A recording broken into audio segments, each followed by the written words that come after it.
What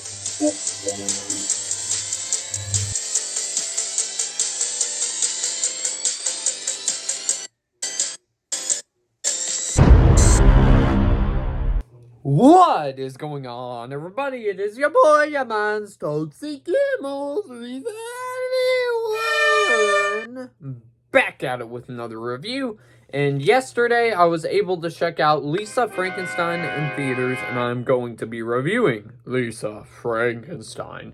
But before we get to actual beginning of the review itself, guys, don't forget to subscribe if you're new to the channel, because number one, it's absolutely free. Number two, we're on the road to 700 subscribers now, just 100 away now. Really, how about you, boy, if you did subscribe?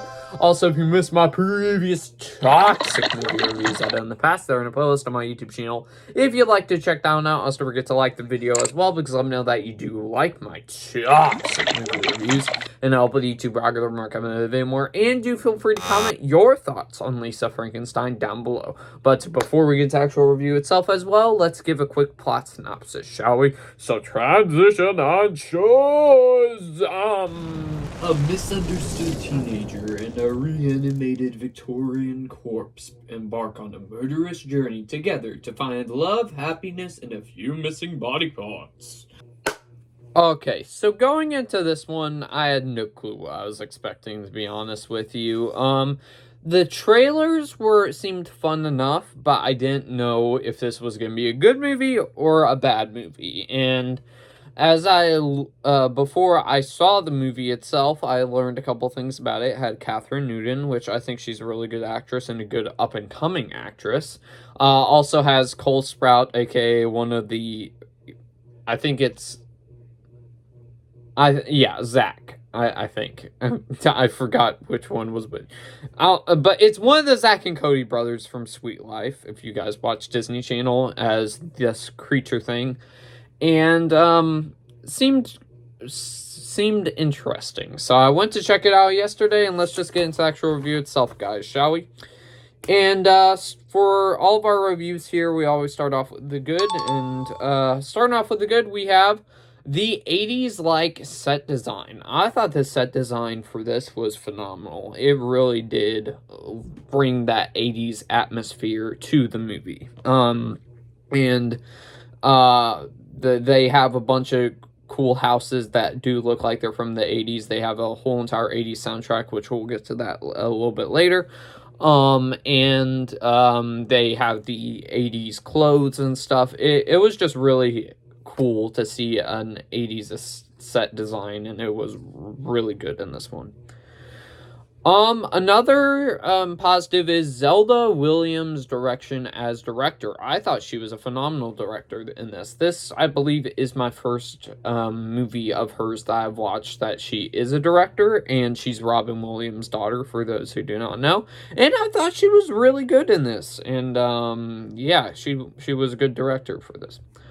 Another positive. In the movie, there's these animation scenes that happen where it kind of gives you some certain flashbacks to the creature character played by Cole Sprouse. And also, later on, they reuse it again for a certain scene. And I thought it was really cool how they tied it into things. And the animation wasn't all like it was actually really, really good and very well done. I'm glad they didn't use a whole entire lot of it, and that, especially that opening sequence with the animation, I thought that was really cool. So that's another positive. Another positive, Kathryn Newton as the main character, and I thought she was absolutely phenomenal in this movie as Lisa Frankenstein, and has a nice little character arc with her obsession over this graveyard. And also, she brings like a lot of charm to this role, and I think this is her best performance yet out of the movies that I've seen with her in it. And she brings a lot of charisma as well, and when she wants to go like all cute teenager, she does that well, and then when she goes all crazy or whatever, she does great at acting in that side as well. She does great on both sides of the coin, so very great performance by her. Another positive brought me back to old school Tim Burton vibes. If you recall, if you guys have not seen the short, I did a short out of the theater, well, into the theater, then out of the theater reaction of Lisa Frankenstein on my channel.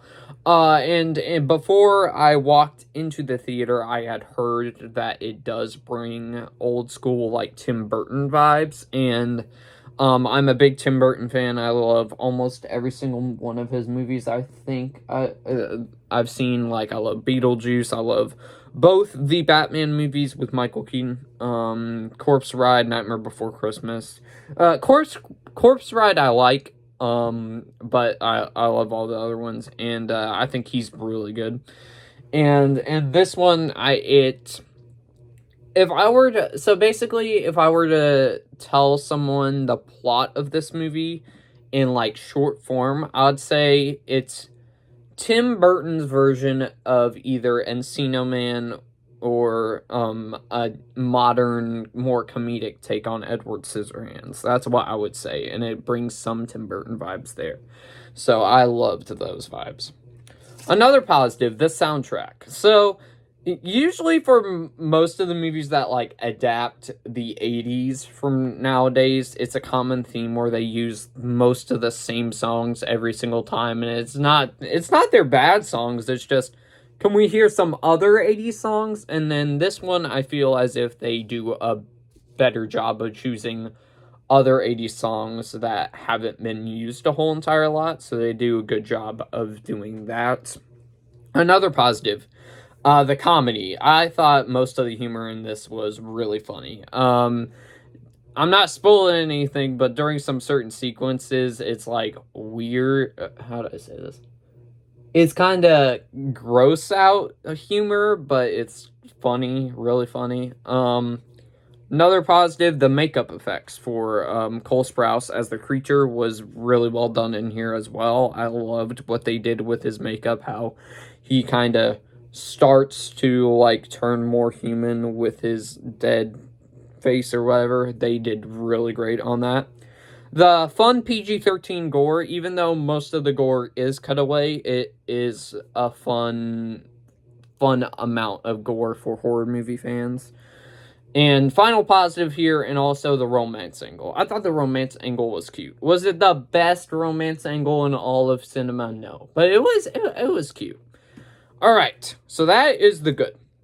Now we move on to the mixed aspects. The dialogue. So I think the dialogue for Kathryn Newton's character was handled very well, and for some other tiny characters in the background. But for some of the other characters, I didn't really dig that much for their characters. So, and they felt a little bit, you know what I'm saying. So, yeah.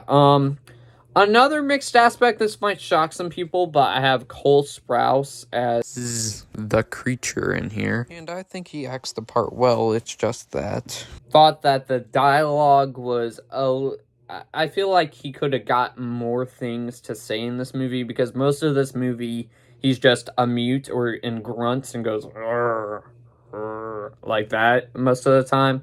And I think they could have gave him at least a tiny bit more dialogue. You know how back in the Frankenstein movies, with Boris Karloff playing him, they gave him some dialogue for him to speak with. I feel as if they could have done that here, but they don't do it a whole lot. So that's another mixed aspect. The ending. The ending kind of teases a sequel, or it could eventually lead to a sequel or whatever, and I don't know how to feel about the ending, but it was, like, alright, I guess, but it's somewhere in that between for me. And also the mixed aspect, this will probably be for other people, not me personally, but the pacing. I think the pacing might change your opinions on the movie, whoever goes to see this one. So if you want them to focus on the relationship, like, all the time, it doesn't really do that. It focuses on building up Kathryn Newton's character, but it does do its best. So yeah, pacing didn't bother me.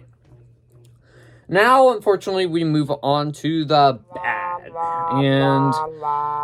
And first bad, no other characters really stand out, to be honest with you, besides Cole Sprout as the creature and Catherine Newton as Lisa. But I think the point is that because they're making the creature the standout and her the standout. Also, I forgot the actress's name was, but the mom in here was another standout, so that's a positive because she just played, well, stepmom, I should say. And I thought she was acted well, so that's the only three that like stand out in this movie. Another bad, Joe Cress's character, I don't know. For those who do not know who Joe Cress is, he's the guy that plays Mike Wheeler and Nancy Wheeler's dad in Stranger Things, and he kind of plays the exact same role here, where he's a dad that just goes like, whatever. And I don't know why they keep on giving him these characters, but I wish they could at least enhance his character where it's not that, you know? Another bad, it should have gave more information about Cole Sprouse's character. They just loosely hint at it in the animation at the beginning of the movie, but they don't really give much character information about him in the past besides that, which I wish they could have done that more so we could have liked the character more, and Cole Sprouse as the creature maybe could have gone into the good bit a little bit higher. And I believe this is the final negative. Wait, what? Oh, okay. So there's a subplot in this movie where you hear at near the beginning of it, and we get no conclusion to that whatsoever. And I was going like, oh, I bet something's going to happen with this plot later on. And they do nothing with it. They just have it pop up once. And it might have not originally It originally maybe was not supposed to be like a big subplot where you follow it and are intrigued by it, but they don't really follow it up. So for those who do not know what it is, for those who do know what it is, you know what it is.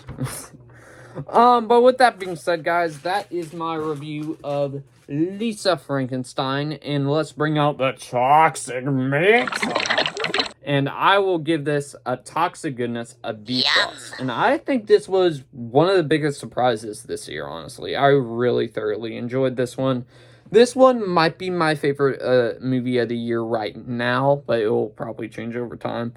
And right now it's tied with Beekeeper and Argyle. It's right in between there. But otherwise, guys, I hope y'all enjoyed this review of Lisa Frankenstein. But before we get sexual, ending the review itself, guys, don't forget to subscribe if you're new to the channel, because number one, it's absolutely free. Number two, we're on the road to 700 subscribers, just 100 away now. Really help out your boy if you did subscribe. Also, if you missed my previous toxic movie reviews I've done in the past, they're in a playlist on my YouTube channel. If you'd like to check that out, also forget to like the video, because also, now I got some more people join that toxic fam. And do feel free to comment on the replay as well, guys. Do feel free to comment your thoughts on Lisa Frankenstein down below. Don't forget to ring the bell for notifications and notification upload, because we do multiple uploads here on the channel every single day. Also, do share the video, because also now I got some more people join that toxic fam. But with that being said, guys, I'll see y'all next one, everybody.